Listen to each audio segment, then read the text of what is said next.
This story is titled, My Wife Had Been Using Our Daughters as a Cover for Her Lover for Years, but Justice Prevailed. After our divorce, the court ruled that custody rights would be transferred to me. Hey Reddit. I'm a 37-year-old man living in Portland with my wife Alice and our two daughters, Sophie and Lucy. For years, I thought our life was perfect. We had a comfortable home, two beautiful children, and what I believed was a loving marriage. It wasn't until recently that I discovered just how wrong I was. The first time I noticed something was off. It wasn't because of Alice's suspicious phone habits or her increasingly frequent late nights. It wasn't even her sudden interest in self-improvement activities that kept her away from home. No. What first tipped me off was a change in my daughter's behavior. My two little girls, who used to tell me everything about their day, from playground drama to what they had for lunch, suddenly seemed to be keeping secrets. These children, who could never keep quiet about anything, were now whispering behind closed doors, careful to make sure I couldn't hear them. I remember the exact moment I first noticed it. It was a quiet Sunday morning, and I was walking down the hallway past their bedroom when I heard them whispering to each other. Their voices were hushed, as if they were protecting something precious, something they didn't want me to know about. Curious, I stepped into their room, and the reaction I got sent a chill down my spine. Both girls snapped their heads toward me, their eyes wide like deer caught in headlights. The room fell into complete silence instantly. I laughed it off at first, assuming they might be planning a surprise birthday gift or some other innocent childhood secret. That was my first mistake, dismissing the little things, the subtle warning signs that something was seriously wrong in my home. A few days later, Alice came home from what she claimed was her spinning class, an activity she'd suddenly become religiously devoted to over the past few weeks. She kept talking about finding her balance and how important it was for her mental health. But something felt off that evening when she returned.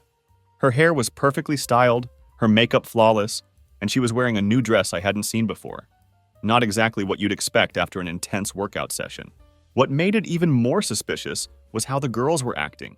They were giggling with each other, sharing looks like they were in on some private joke. They kept glancing at their mother with these knowing smiles. I didn't say anything that night, trying to ignore the nagging feeling in my gut. I let it slide, telling myself I was being paranoid. That night, Alice didn't come to bed with me. She claimed she had work to finish, which wasn't unusual given her job demands. But as I lay in bed alone, I heard her voice floating up from the living room. It was faint, but clear enough that I could tell she was talking to someone.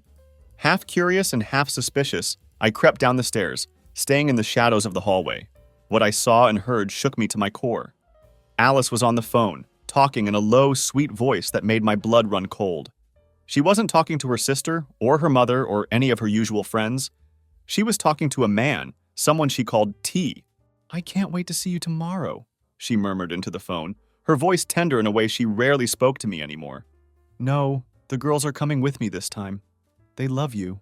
I froze on the staircase, my heart pounding so loudly I was sure she could hear it. She was taking our daughters to see this man, her lover. And from the sound of it, they already knew him. Our daughters were fully aware of what was happening, and they had been keeping her secret from me. I felt something break inside me at that moment. This wasn't just a simple betrayal or an affair I could potentially forgive. This was a whole different level of deception. The woman I had trusted with my life, the mother of my children, wasn't just sneaking around behind my back. She was actively involving our daughters in her infidelity.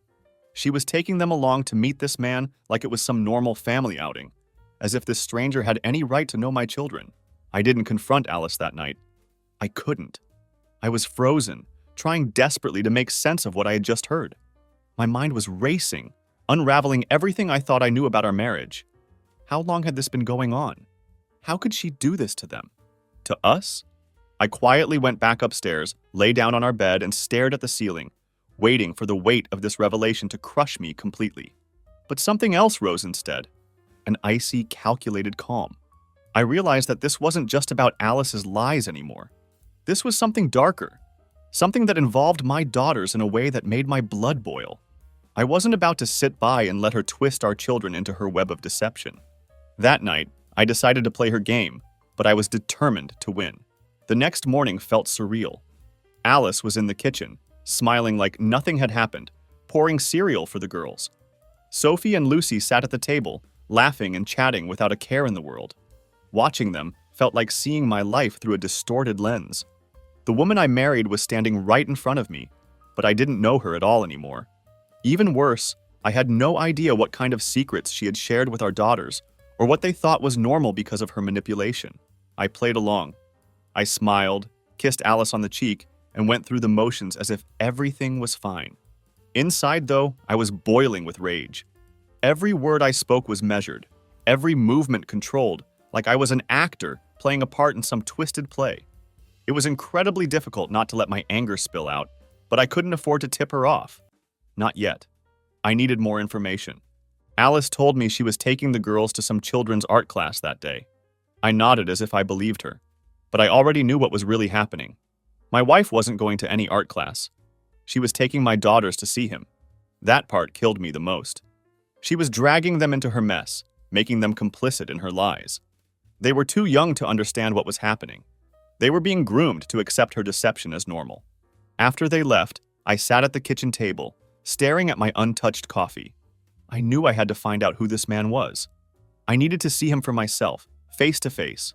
My hands were shaking, but I'd never felt so clear-headed before. I opened Alice's laptop, hoping to find something, anything that would lead me to him. I know how that sounds.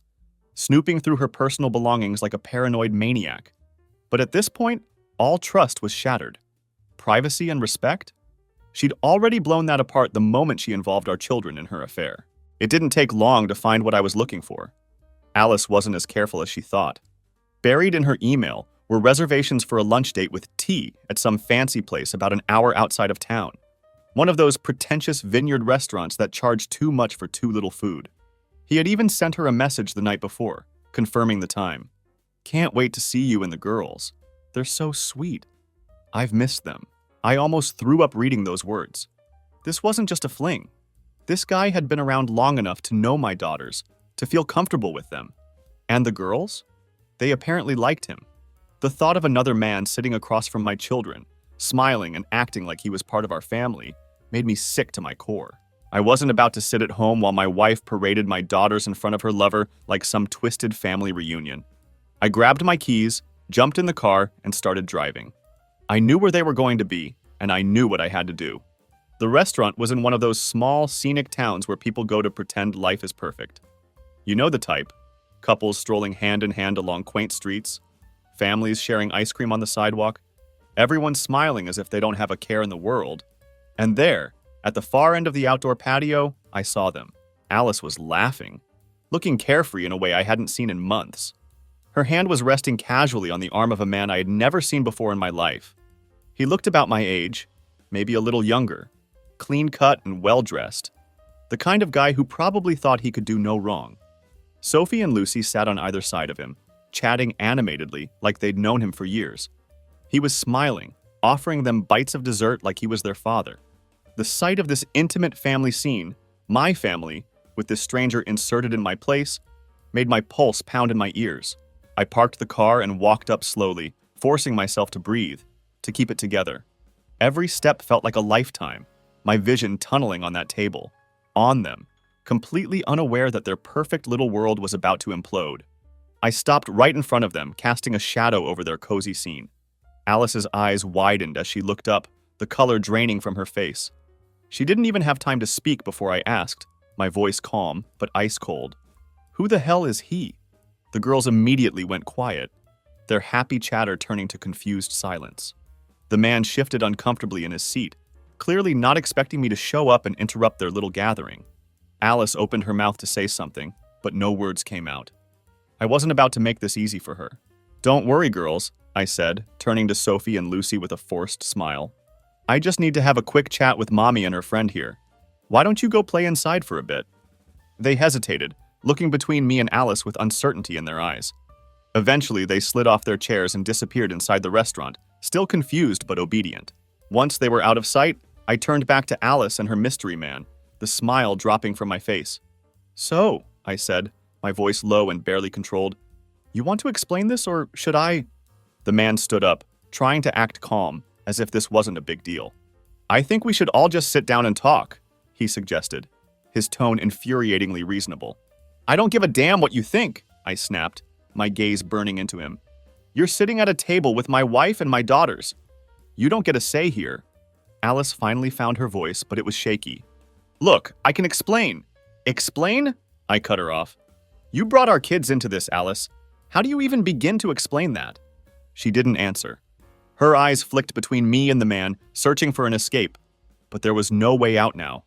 Alice sat there, her hands clenched into fists on the table, calculating her next move. But no amount of calculation was going to save her. I wasn't letting her slip out of this one. The guy was different. He looked nervous, but there was something smug beneath it, as if he wasn't worried, like he thought he had some upper hand. Maybe he thought he was better than me. Or maybe Alice had filled his head with stories about how unhappy she was in our marriage. Whatever it was, I could see it in the way he stood there, shifting but still steady, as if he wasn't the one who had just been caught with another man's wife and children. Who the hell is he, Alice? I repeated, louder this time. I wasn't even looking at her now, just staring him down, daring him to open his mouth again. Alice exhaled sharply, then finally spoke. This is Thomas, she said, her voice tight. He's a friend, Nathan. I let out a short laugh, more of a bark, really. A friend, I repeated incredulously. Of course that's the best you could come up with. A friend? Is that what you're calling him now? You bring our daughters to lunch with your friend.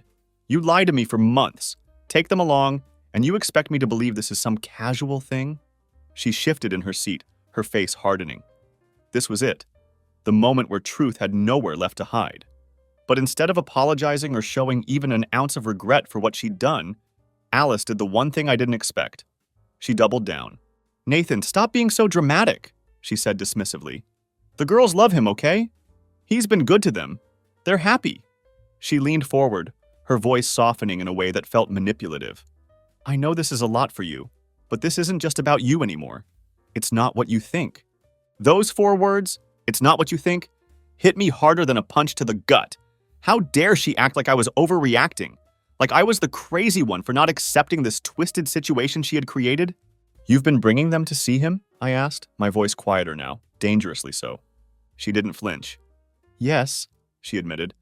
And they're fine with it. Honestly, they've been better than ever. You've been so wrapped up in your own world that you didn't even notice. That statement hit me like a freight train.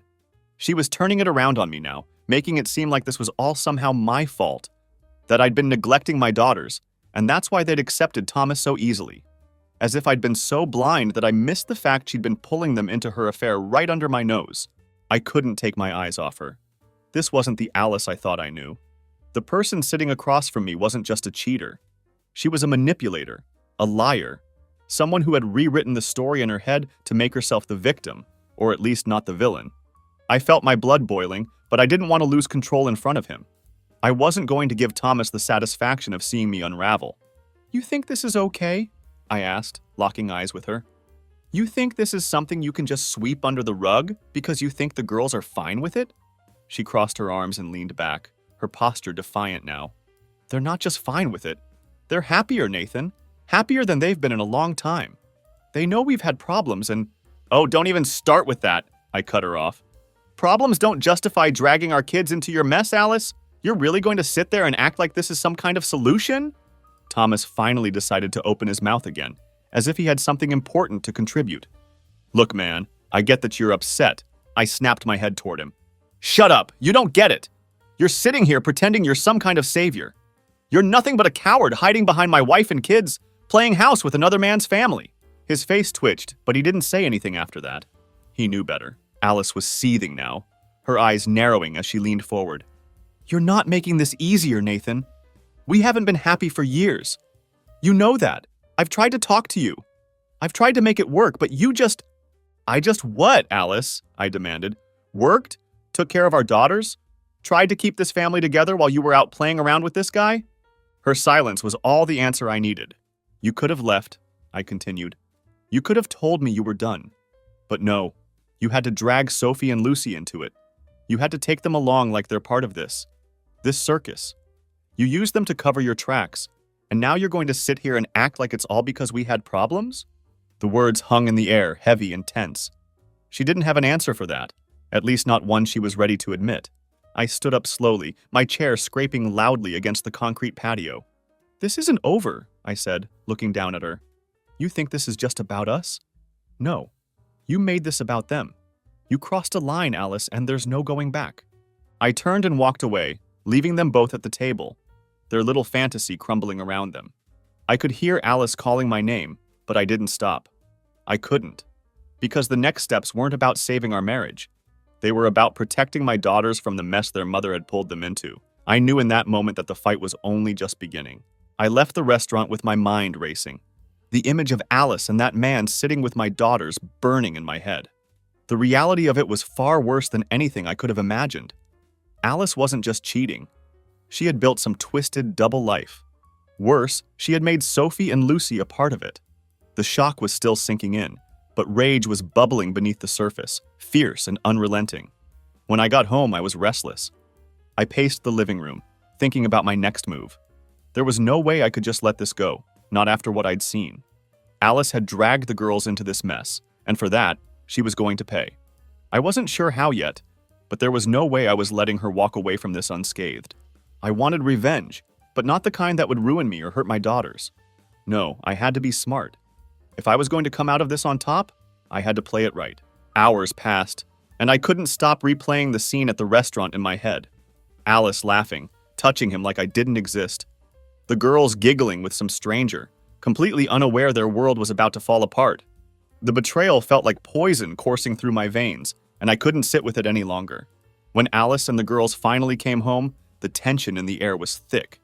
The girls ran past me without a word, heading upstairs to their room, blissfully unaware of what had gone down between their parents. But Alice, she stood in the doorway, her expression a mix of frustration and guilt. I could see it in her eyes. She knew she couldn't keep lying anymore, not after I caught her in the act. She shut the door softly and walked into the living room, crossing her arms defensively.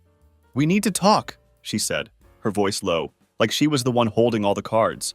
I stared at her for a long moment, not moving, not blinking. "Talk? Now you want to talk?" "Yes, now," she insisted. "What happened today can't keep happening. This mess is tearing everything apart." I almost laughed at the absurdity of her words. This mess? The nerve she had to call it a mess, as if it was something minor, something we could just sweep under the rug. "This mess," I said slowly, "is your fault, Alice. You made the decision to cheat. You made the decision to bring our daughters into it. Now you want to talk, like we can fix this? You've lost your mind." She narrowed her eyes. "I wasn't happy, Nathan.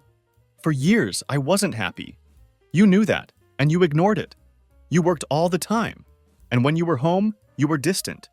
You didn't even try to make things better." "That's your excuse?" I snapped. "Because we had rough patches, you thought it was okay to go behind my back and introduce another man to our kids?" Her voice rose, defensive and bitter. "I didn't want it to happen like this, okay? But you didn't leave me any choice. I needed someone, and the girls. They needed to see me happy. You're lying to yourself if you think they don't know something's wrong. You've turned our kids into pawns in your game, Alice," I said coldly. "And you're not even sorry." She opened her mouth to argue, but I cut her off. "What's worse is that they've been covering for you. They've been lying to me, Alice.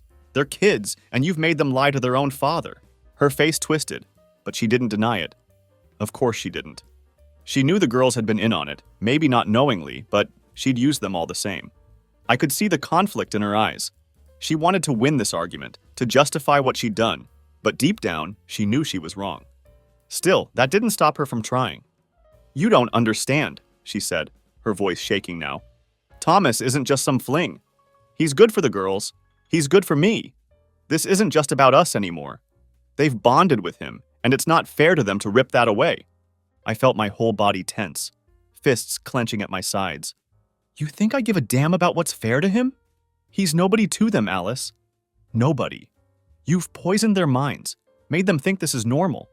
They don't even know what's happening, and you've put them in the middle of your affair like it's some family day out." She blinked, stunned into silence. For the first time, it seemed like my words were cutting through her delusion, but that was only for a moment. Then she straightened up, her expression hardening again. "So what now?" she spat, her voice dripping with venom. "You want a divorce? Fine. You want to destroy everything? Go ahead. But don't think for a second you'll get the girls. They're better off with me. You've been so wrapped up in your own world that you didn't even notice they've grown distant from you. You don't know them like I do." I stepped closer, feeling the weight of her words settle in my chest. She was threatening me. She was going to try to take my daughters from me, like she hadn't already done enough damage. I knew then that this wasn't just about her affair anymore. She was going to fight dirty, and if I didn't act fast, she'd take the girls and twist them against me. "I'm not letting you win this, Alice," I said quietly, my voice steady but filled with the promise of war. "You've already lost everything, but you just don't know it yet." She glared at me, her jaw tight, but she didn't respond. The tension hung in the air between us, thick and suffocating, as if the entire house was holding its breath. I turned away and walked toward the stairs. "We'll talk about this tomorrow," I said over my shoulder, not bothering to look back at her. "I'm not letting you take them down with you. Not a chance." As I walked up the stairs, I heard her let out a sharp breath, the sound of her frustration ringing in my ears. She thought she was still in control. She thought this was just another fight she could win. But she had no idea what was coming next. I wasn't going to let her destroy our family any more than she already had. She'd made the mistake of pulling our daughters into her mess, and now I was going to make sure she paid for it, one way or another. That night, I barely slept. Every time I closed my eyes, I saw Alice's smug face, Thomas's arrogant smirk, and my daughters caught in the middle, laughing along with a man who didn't belong in their lives. The weight of it all was crushing, but beneath that pressure, something was growing inside me. A plan. I had to be smart about this. This wasn't just about the affair anymore. Alice had made it clear she was willing to play dirty, to turn the girls against me, to try and paint me as the distant, uninvolved father. I couldn't let her win. If I reacted out of anger, I'd be the one who looked irrational, and she'd have all the leverage. No, I had to stay calm, keep my emotions in check, and hit her where it hurt the most, her control over the situation. The next morning, I woke up early, before Alice or the girls were even stirring. I went downstairs, brewed a pot of coffee, and my mind was already running through everything I needed to do. First, I had to gather evidence. I knew Alice wasn't careful, and I was counting on that. The email reservations I'd found were just the tip of the iceberg. I was sure there was more. I started with her phone. It was charging in the kitchen, left out like she didn't expect me to go near it. I unlocked it. She hadn't even bothered to change the passcode, and began scrolling through texts, emails, photos. It was all there. Every conversation with Thomas, every sneaky plan to meet up, every sweet, disgusting message about how much he loved our daughters. I took screenshots of everything, sent them to my own email, and deleted the evidence of the transfer. There were even messages from the girls, short, innocent texts about how much fun they had with Uncle Thomas. The fact that Alice let them think of him like that made my stomach turn. She had woven him into their lives like he was family, and I had no idea how long this had been going on. After I finished with her phone, I went upstairs to my home office and started printing everything. Every damning piece of proof I could find, building my case brick by brick. By the time I was done, I had a stack of papers that painted a pretty clear picture of what had been happening behind my back. But that wasn't enough. I needed leverage, something that would leave her no choice but to step back and let me take control. Alice didn't just want Thomas. She wanted the narrative. She wanted to come out of this looking like the victim, the struggling wife who had to find happiness elsewhere because her husband was too busy, too distant, too distracted. I could already see how she was going to spin it to the girls, to her friends, to the court if it came to that. But I had the truth, and I wasn't going to let her distort it. The next step was talking to a lawyer. I wasn't ready to file for divorce, not yet, but I needed to know what my options were. I made the call later that day, once Alice had taken the girls to school. I found a lawyer who specialized in high-conflict divorces and custody battles. Her name was Victoria, and she didn't waste any time sugarcoating things. "Your wife has been using your daughters to build a bond with her lover," Victoria said bluntly, after I laid out the situation. "That's going to hurt you in court if you don't act fast. Judges tend to prioritize stability for the kids. If your daughters have gotten close to this man, and if your wife can prove that you've been distant, it's going to be an uphill battle." "I'm not distant," I snapped. "She's been lying to them, manipulating them." "I believe you," Victoria said calmly. "But we need more than just belief. You've done the right thing by gathering evidence, but we need to be strategic. If you can prove that Alice's actions are harmful to the girls, that she's been actively deceiving them and using them to cover up her affair, you've got a chance to get custody." The word custody hit me like a ton of bricks. That's what this was coming down to. My daughters. It wasn't just about proving Alice wrong. It was about making sure she didn't take them away from me. Do you have proof that she's been taking them to see him without your knowledge? Victoria asked. I have texts, emails, reservations, photos, everything. Good, that's a start. But you need to get the girls on your side too. Don't confront them about it directly. Don't put them in the middle of your fight with Alice. But show them that you're there for them, that you're the stable parent. You need to rebuild that bond before she turns them completely against you. I thanked her, set up a follow-up meeting, and hung up. Victoria's words stuck with me. Don't put the girls in the middle. It was good advice, but harder than it sounded. Alice had already dragged them into her mess, and now I had to be the one to pull them back out. Later that evening, I put my plan into action. Alice was out, probably with Thomas again, so I had the house to myself with Sophie and Lucy. I ordered pizza, we watched movies, and for the first time in what felt like ages, I was just there. Not distracted, not thinking about work or Alice or anything else. Just present with my daughters. As we sat on the couch, Sophie leaned her head on my shoulder. Dad, can we go to the aquarium tomorrow? Just the three of us? She asked. That question hit me harder than anything Alice had said. It was such a small thing, but it felt like a lifeline. Sophie didn't want Thomas. She wanted me. Lucy, sitting on the other side, nodded eagerly. Yeah, just us. Like we used to. I smiled, fighting back the wave of emotion that threatened to choke me. Of course, just us. That night I tucked them into bed, kissed them goodnight, and stood in the hallway for a long time, thinking. Alice might have gotten close to them with her lies, but I wasn't going to let her rewrite our family's story. I had a chance, and I was going to take it. When Alice came home, I was waiting for her. She looked surprised to see me sitting at the kitchen table, a glass of water in front of me, the stack of printed evidence hidden away for now. She paused in the doorway, her eyes narrowing slightly, trying to read me. Long night? I asked casually. She shrugged.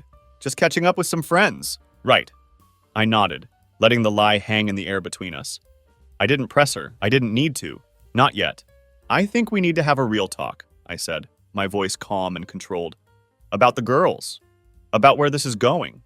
She sighed, walked over to the counter and poured herself a glass of wine. Nathan, we've been over this.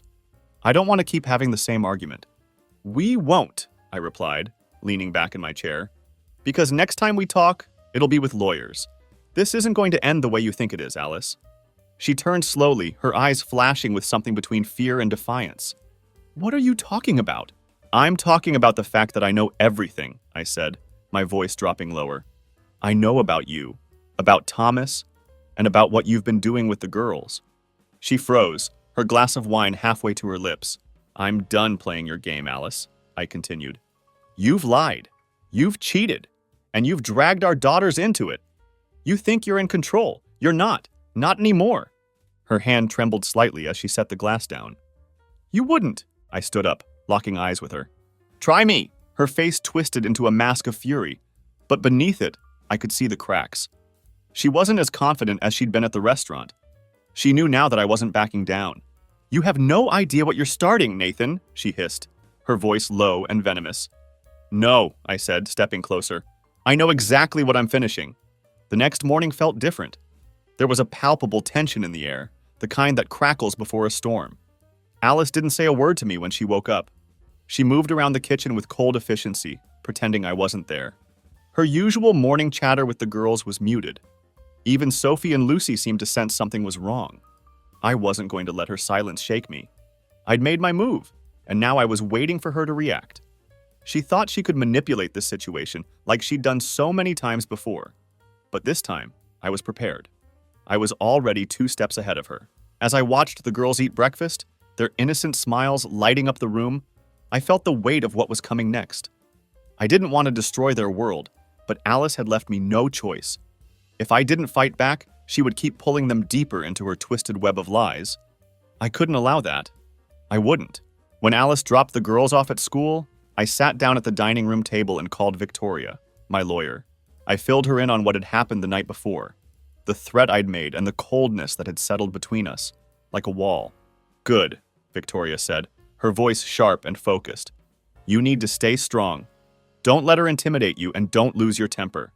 She's going to try to push you into a reaction that she can use against you in court. Keep everything documented and don't give her any ammunition. I nodded even though she couldn't see me. What's the next step? You said you've got solid evidence. Emails, texts, proof that she's been taking the girls to see her lover without your knowledge. That's a strong starting point. We're going to file for temporary custody. If we can show the court that she's been putting the children in a compromising situation, you'll have a good chance of getting them out of her care, at least for now. My stomach tightened at the thought. Temporary custody. That meant the girls would be with me full time, and Alice would be the one fighting to see them. Part of me wanted that, needed that, because I couldn't stand the idea of her manipulating them any longer. But the other part of me, the part that still remembered the good years, felt the weight of what this would mean for them. It wasn't just about me and Alice anymore. It never had been. Nathan, Victoria's voice pulled me back to reality. I know this is hard, but you need to be clear about what's at stake. If you don't act now, she'll keep using the girls. She's already set them up to view this man as some kind of father figure. The longer this goes on, the harder it will be to undo. I exhaled slowly, feeling the gravity of her words sink in. She was right. Alice had already blurred the lines between our family and her affair. If I let her keep doing that, my daughters would be caught in a confusing, toxic situation that could warp their sense of reality. I couldn't let that happen.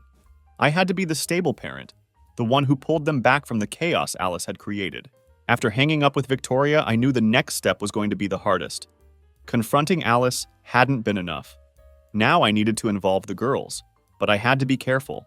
Victoria had warned me not to force them into the middle of the conflict, but I couldn't leave them in the dark either.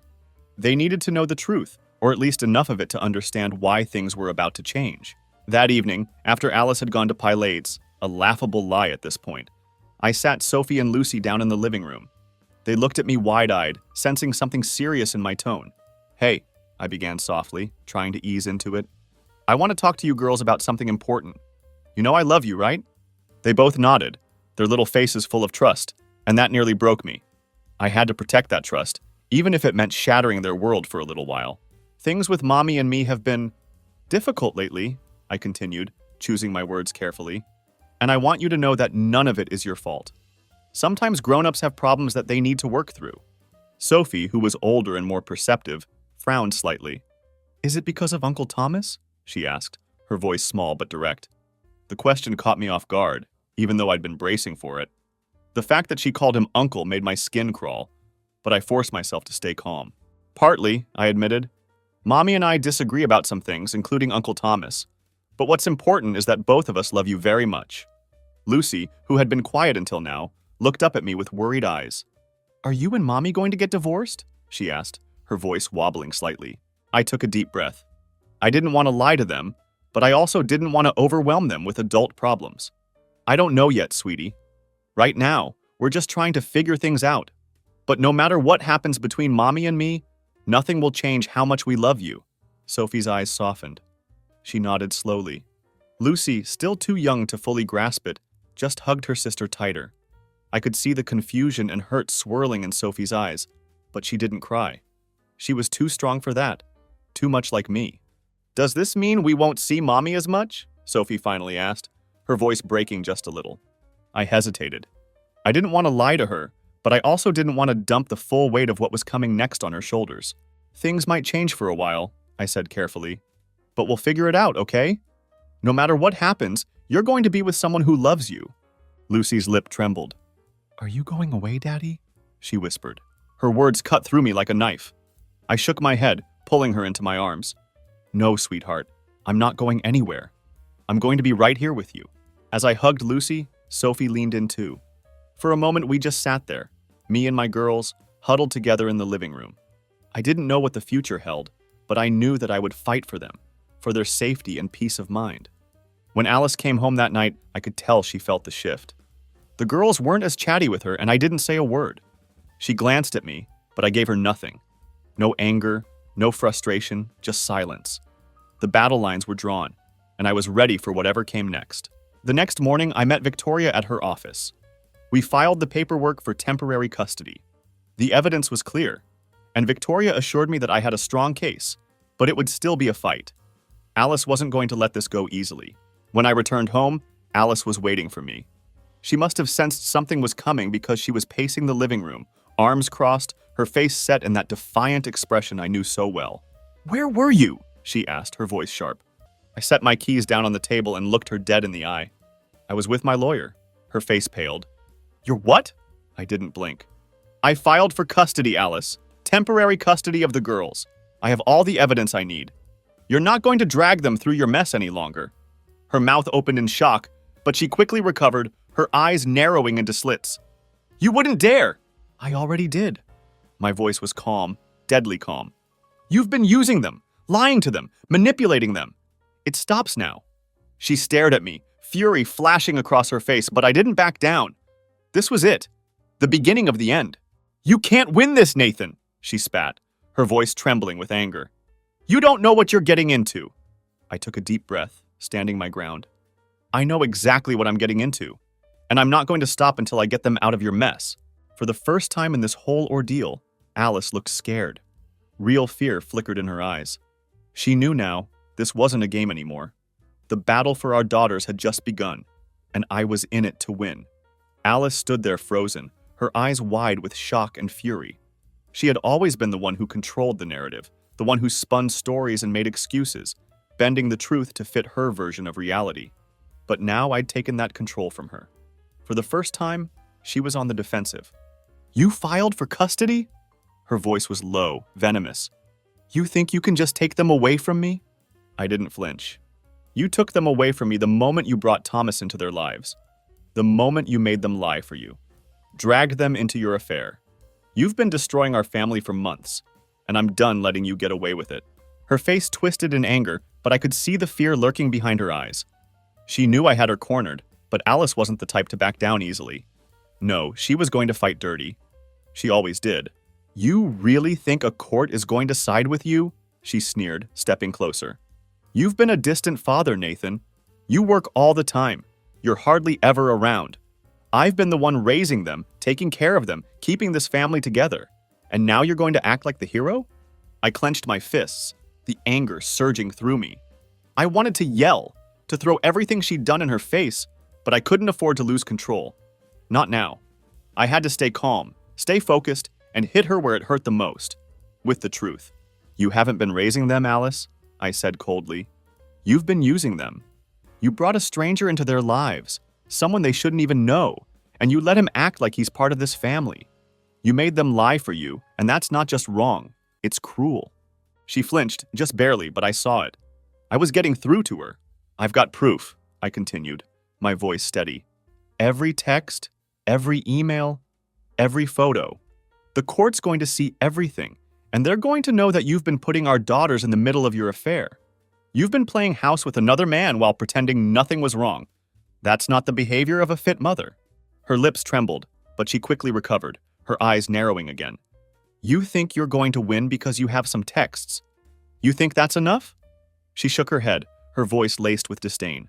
Nathan, you don't know how this works. I've been their primary caregiver. They need me. They need stability, I corrected. And they're not getting that from you, not when you're dragging them into your lies. Alice's eyes flashed with rage. She took a step closer, her voice low and dangerous. You're going to regret this.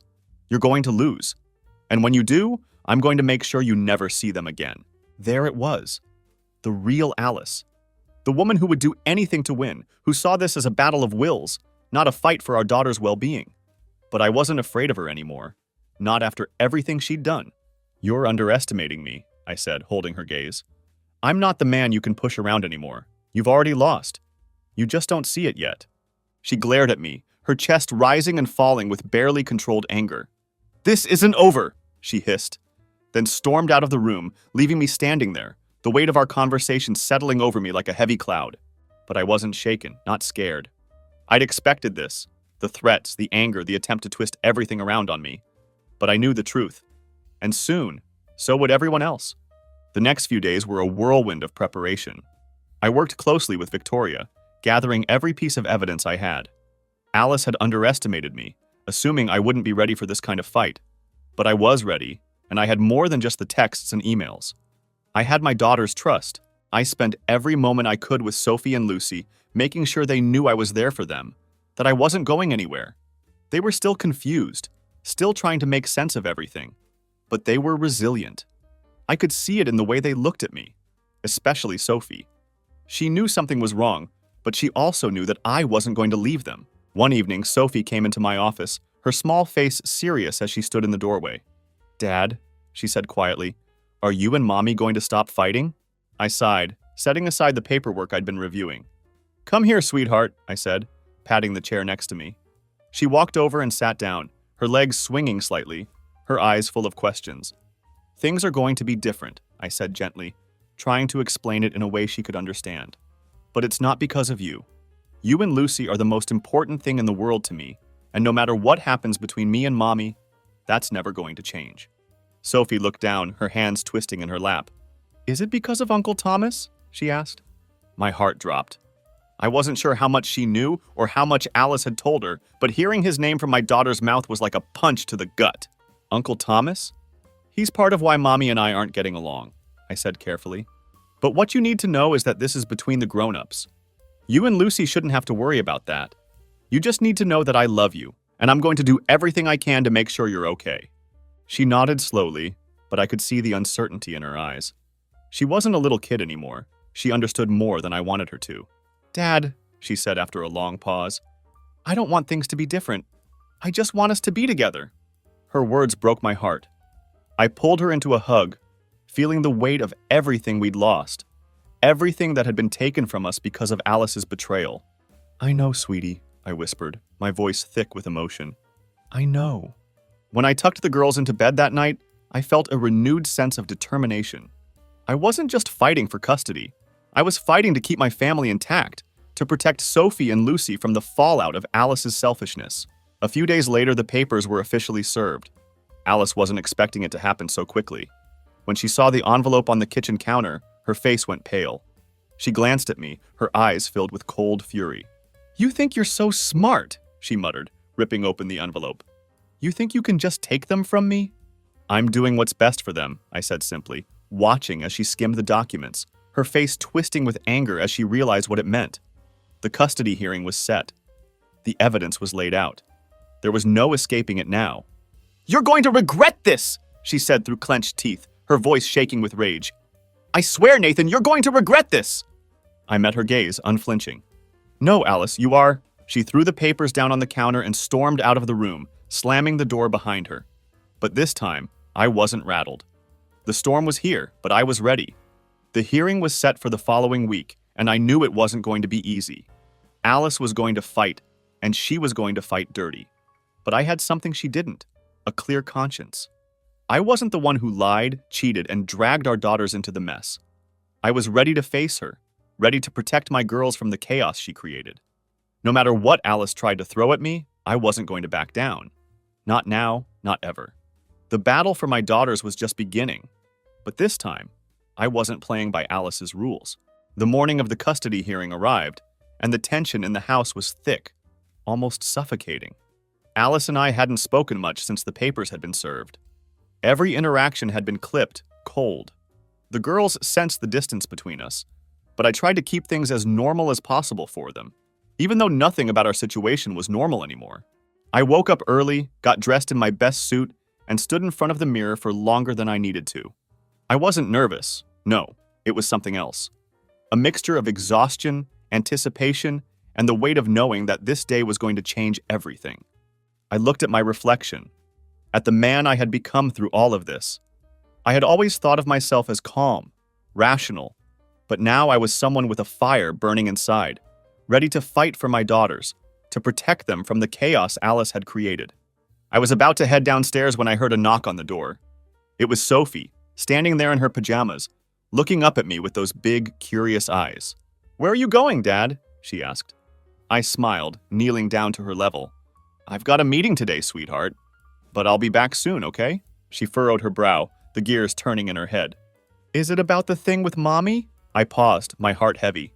"Yeah, it is." She looked down at her feet, quiet for a moment, then asked softly, "Are we going to be okay?" I pulled her into a hug, holding her tight. "Of course we are," I whispered. "No matter what happens, I'm going to make sure you and Lucy are okay." She didn't say anything else, but she hugged me back, and in that moment, I felt more determined than ever. The drive to the courthouse was a blur. Victoria had prepped me for everything. What to expect, what to say, how to handle Alice's inevitable attacks. But nothing could fully prepare me for walking into that courtroom, knowing that the future of my family was hanging in the balance. Alice was already there when I arrived, sitting with her lawyer. She didn't look at me, but I could feel the tension radiating off her. She was dressed impeccably, her face a mask of calm, but I knew her too well. Beneath that exterior, she was furious. She was going to fight me tooth and nail, and she would do whatever it took to win. But I wasn't backing down. Not today. We sat on opposite sides of the courtroom, waiting for the judge to arrive. I kept my eyes forward, refusing to look at her. The air felt thick with unspoken accusations. I could feel Alice's eyes burning into me, trying to rattle me, but I wouldn't give her the satisfaction. When the judge finally entered, the room fell silent. He was an older man with a stern expression that made it clear this wasn't going to be easy. He looked at us both, his gaze piercing, as if he could see straight through the layers of deceit and pain that had built up between us. Alice's lawyer started first, painting her as the devoted mother who had been the primary caregiver, the one who had held the family together while I had been too busy with work. It was the narrative I expected. They played up her role as the ever-present parent, the one who had always been there for the girls, while subtly casting me as the distant father, too wrapped up in my career to notice what was happening at home. I sat there stone-faced, listening as they twisted the truth, making it sound like I had been absent, neglectful. Alice played her part perfectly, tears in her eyes, her voice trembling just enough to seem vulnerable. It was a performance, but a damn good one. I could see the judge listening carefully, and I knew we were in for a fight. When it was my turn, Victoria was brilliant. She laid out every piece of evidence we had, the texts, the emails, the proof that Alice had been taking the girls to see Thomas without my knowledge. She didn't hold back. Every ugly truth about Alice's affair was laid bare for the court to see. And then she made the most important point of all. Alice had involved the girls in her deception. She had exposed them to a relationship they didn't understand, made them complicit in her lies, and used them as pawns in her affair. As Victoria spoke, I glanced over at Alice for the first time. I saw her mask slip. Her face tightened, her hands gripping the edge of the table. She knew what was coming, and she knew it wasn't good. When I took the stand, I was calm, clear. I talked about my love for Sophie and Lucy, about how I had been blindsided by Alice's affair, and how it had shattered our family. But I made it clear, this wasn't just about her cheating. It was about the impact it had on our daughters. They had been caught in the middle of something they didn't understand. Something that had the potential to damage them in ways they couldn't even grasp yet. I don't want to take them away from their mother, I said, my voice steady. But I want to protect them. They deserve stability. They deserve honesty. And right now, they're not getting that from Alice. The room was silent when I finished. The judge leaned back in his chair, considering everything he had heard. I couldn't read his expression, but I hoped that our case had been strong enough, that the truth was enough to tip the scales in my favor. Finally, after what felt like an eternity, the judge spoke. "This is a difficult case," he said, his voice measured. "But my primary concern is the well-being of the children. It's clear that there have been mistakes made by both parents. However, the evidence presented shows a pattern of behavior by the mother that raises concerns about her judgment regarding the involvement of the children in her extramarital relationship." My heart pounded in my chest as the judge continued. "In light of this, I am granting temporary custody to the father with supervised visitation for the mother." Alice gasped audibly, her hand flying to her mouth. I could feel her shock and fury from across the room, but I didn't look at her. I couldn't. The weight of what had just happened was too much. I had won, but it didn't feel like a victory. Not really. It felt like survival. The judge finalized the details, and just like that, it was over. Alice stormed out of the courtroom before I could even process what had happened, her lawyer trailing behind her, trying to calm her down. But I didn't follow. I couldn't. My mind was spinning, the reality of what this meant slowly sinking in. I had custody of Sophie and Lucy. They were mine, safe from the chaos Alice had dragged them into. But the fight wasn't over. This was only temporary, and I knew Alice wouldn't stop. She'd come back harder, angrier, more determined to win. But for now, I had what mattered most, my daughters. As I walked out of the courthouse, the weight of the battle lifted, replaced by a deep, unwavering resolve. I wasn't going to let Alice manipulate them again. I wasn't going to let her tear our family apart any more than she already had. I picked the girls up from school that afternoon. They had no idea what had happened, No idea how close they had come to being torn between two worlds. But as they ran toward me, their faces lighting up with smiles, I knew I had done the right thing. I knelt down, wrapping them both in a hug, holding them close, feeling the warmth of their trust. We were going to be okay. It wasn't going to be easy, and the road ahead was still full of challenges, but we were together, and that was enough. As we drove home, Lucy chattered happily in the back seat, while Sophie quietly watched the world pass by through the window. I glanced at her in the rearview mirror, catching her eye for a moment. She smiled, a small, knowing smile. It was the kind of smile that told me she understood more than I realized. And for the first time in what felt like forever, I smiled back, knowing that whatever happened next, we were ready for it. We had survived the storm, and now it was time to rebuild. Our house felt different when we walked in. Lighter somehow, despite everything we'd been through.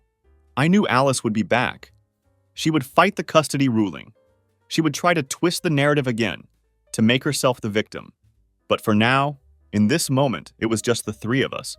And there was a certain peace in that. "Dad, can we order pizza again tonight?" Lucy asked, her voice bright and hopeful, so untouched by the adult complications that had consumed our lives. "Sure, sweetheart," I said, ruffling her hair. "Whatever you want." Sophie watched us from the doorway, her expression thoughtful. She was processing things in her own way, at her own pace. I knew she had questions, about her mother, about Thomas, about what would happen next.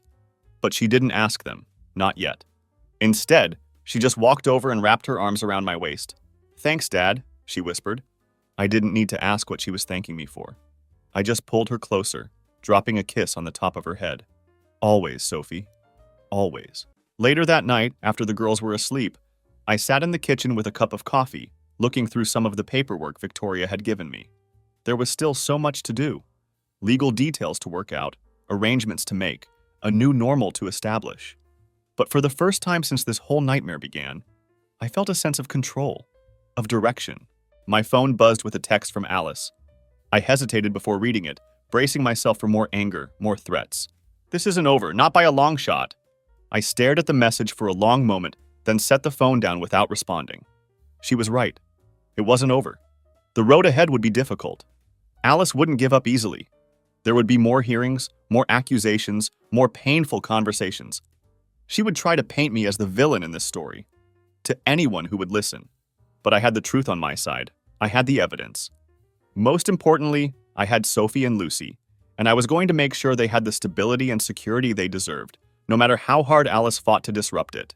I walked upstairs, checking on the girls one more time before going to bed. They were both sleeping peacefully, unaware of the battle that had been fought for them today, the battles that were still to come. Lucy's stuffed animals were arranged protectively around her, just like always. Sophie's book lay open on her nightstand, marking the place where she'd fallen asleep reading. These little girls, my daughters, were worth every fight, every painful moment. They deserved better than what Alice had done to them, dragging them into her deception, making them accomplices in her lies. And I was going to make sure they got it. I gently closed their door and walked to my bedroom, feeling exhausted but resolute. Tomorrow would bring new challenges, but it would also bring another day with my daughters, another chance to rebuild what Alice had tried to destroy. As I laid down, I thought about how much had changed in such a short time. A few weeks ago, I'd been oblivious to Alice's betrayal, to the double life she'd been leading with our daughters in tow. Now I was a single father, at least temporarily, trying to navigate a new reality none of us had asked for. But there was clarity in this new reality, harsh as it was. The lies were exposed. The truth, painful as it was out in the open. And sometimes, that's where healing has to begin. I drifted off to sleep thinking not about Alice or Thomas or the custody battle, but about the aquarium trip I'd promised the girls. About Sophie's smile in the rearview mirror. About Lucy's excited chatter about pizza toppings. About the small, precious moments that reminded me what I was fighting for. The days ahead wouldn't be easy. I knew that. Alice would do everything she could to regain control, to spin her narrative, to win back custody. But I discovered a strength in myself I didn't know I had, a determination that wouldn't waver no matter what she threw at me. My daughters deserved a father who would stand up for them, who would protect them from harm, even when that harm came from their own mother. And that's exactly what I was going to be. Justice had prevailed today, but the war wasn't over. I was ready, though. Ready to fight for as long as it took, to do whatever was necessary to keep Sophie and Lucy safe from the chaos Alice had created. Because in the end, that's what being a father is all about. Not just providing a home or buying them things or taking them places. It's about doing what's right for them, even when it's hard. Especially when it's hard. And I was ready for hard. I was ready for whatever came next. For Sophie, for Lucy, for our family, what was left of it, and what it could still become.